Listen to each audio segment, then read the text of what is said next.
Go outside the box. Don't just because it's popular consensus, and this applies to everything. I think that's why I'm so fired up about this.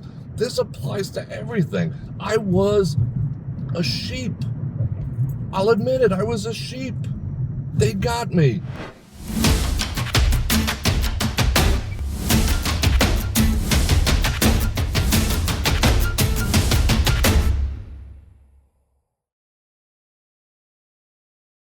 Wow. Freaking awesome. All right, let's see how bad this Saturday traffic is.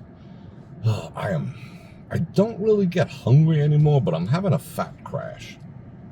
What is a fat crash? Well, it's the same thing as a sugar crash, except when you're surviving on fat, which I do. I don't eat carbs. I do fat. Yeah, I'm kind of not crashing. I'm just low energy.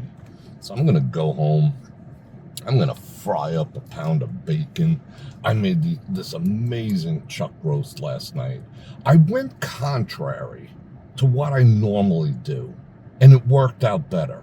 I went against all logic. I went against all popular belief. I went against every YouTube video on earth. I went against everything I've believed since the first steak that I've cooked. What did you do, Bror Fredrik? Well, for years and years and years, since my very first frickin' steak I ever cooked, I always believed, and you guys probably do too, that the best way to cook a steak is let it come down to room temperature and then cook it. Okay. Excuse me. What I will say about that philosophy, before I call total bullshit on it, is that does work on the grill. If you're grilling, like you have literal flame that can sear the outside without completely cooking through the inside, yes. If you have a true broiler that has flame, yes. You know, you season it, you rub a little butter on it, some olive oil, yes. It's gonna sear the outside, give you the crust, and maintain a rare, medium rare on the inside. However, this is where I call bullshit, and I gotta speak on this. It's on my mind. Okay, I'm calling bullshit because I haven't been able to get outside and grill in months because it's been a freaking 150 degrees in Vegas for, I can't even remember the last time I was comfortable here. It's just been hot. It's been a hot, oppressive summer. So I have not taken my butt outside and cooked at all. So I'm trying to perfect the indoor steak, and it is difficult. I even bought a blowtorch. I literally bought a propane blowtorch. You know, the kind that you could like sweat pipes with, and tried to do a sear that way. I mean, just to preserve the inside without cooking it through, you know? And at the same time, being that I'm cooking on the stove, and I'm cooking in bacon fat or butter or whatever the case may be, tallow, you know, I just can't have the grease splashing all over and doing a thorough top-down cleaning every time I cook a steak, which is sometimes twice a day, because I'm eating almost purely carnivore at this point. So I said to myself, how about we take these steaks and we season them, and I butchered the roast into steaks, and we seasoned them, and I separated the fat, and I cut it into little chunks of goodness like chicharron, and I seasoned it. I left it on the cutting board, and I put the cutting board in the refrigerator. Yes. I mean, that, for meat purists, would be, and for me, I'm a meat purist, is like sacrilege. It's like, what are you doing? You cannot cook a steak that came out of the refrigerator. However, it was the best steak I've had cooked at home in years. Literally in freaking years. I mean, I got a crust on it. I didn't even have to heat the pan up to, you know, nuclear hot or whatever. I put it on like 4 or 5 medium because, you know, I put some tallow in the bottom from some chopped beef I made. Okay. and it dried. See, that's the other thing. Leaving it exposed in the refrigerator was sort of the equivalent of a little quick dry age, because the outside dried out a little bit. So that was almost like a poor man's dry age, put it that way. I've done it before, but I usually do it on a rib roast. Do the refrigerator dry age. But I did this on steaks. They were maybe like 1.5 inches thick. There was 5 I got out of the chuck roast. So come straight out of the refrigerator. I preheat the pan, toss them suckers in the pan.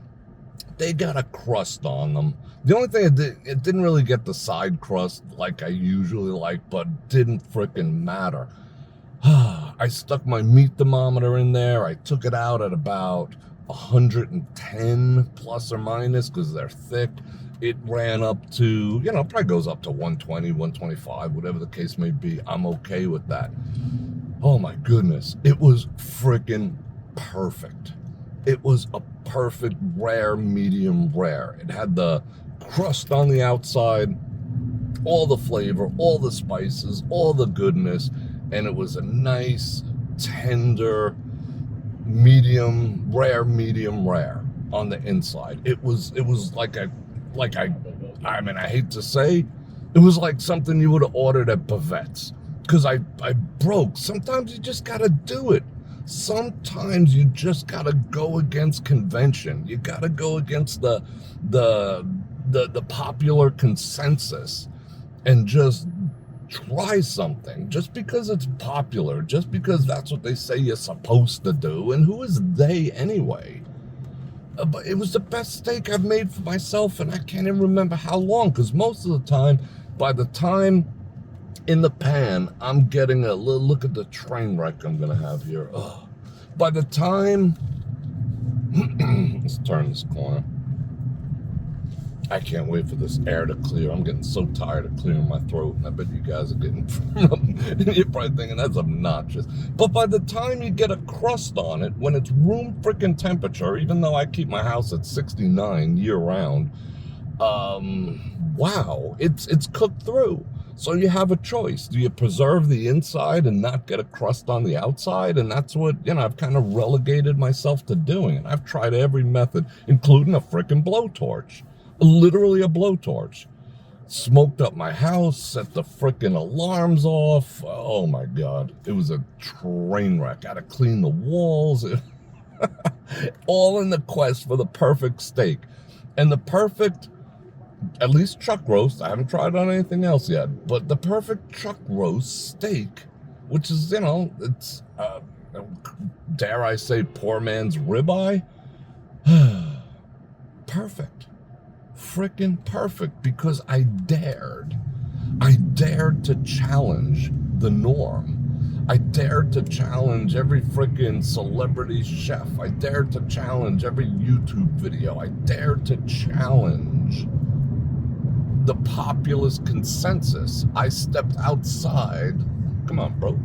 Let me go. I stepped outside the box. I did not conform. I went against the grain. I went full-blown gangster friggin' rebel. And I surprised myself with an amazing friggin' steak. So the moral of the story is, go outside the box. Don't, just because it's popular consensus, and this applies to everything. I think that's why I'm so fired up about this. This applies to everything. I was a sheep. I'll admit it, I was a sheep. They got me. Room temperature, that's the only way to have a steak. Oh my God, blah, blah, blah, blah, blah, blah. Yeah, 1,000 likes, 1,000,000 views. Oh, this is the way you gotta do it. No, Martha Stewart. No Chef Ramsay. No guy, whatever the frickin' name is. No. At least in my world, I went contraire and I was rewarded. So my message to everyone today is, go contraire. Challenge the norms in your life. Challenge the norms in the things that that you do, the things that you think, the things that you say. Take a step back and just dare to be different. Dare to try something new. I did. It may sound simple. A piece of meat, a steak, a meal. No. This is transcending that meal and that steak. It was an eye-opening experience. It felt good repeating that to other people. Oh, you always got to cook it at room temperature, blah, blah, blah, blah. No. Now, is my opinion going to be popular? Probably not. Do I care? No. Are you going to try it? You should. If not with the steak, with every other damn thing in your life. Sometimes you just gotta go away from what's popular and what's considered normal and just try and see what happens. What's the worst that could happen? In everything. Try new things, try new foods, try new people, try a new lifestyle. Just try. And if it doesn't work out, so what? It didn't. But you know what? It just might. And if you didn't try, you'd never know. And you'd be just a sheep like everyone else, repeating the same old propaganda. So my message today is stop. Stop. Go against the norm. Go against the grain. Do you. Learn something new. Try something new. Be a new you. And on that note, Bror Fredrik out. Check the mic and make sure it sound right, boys.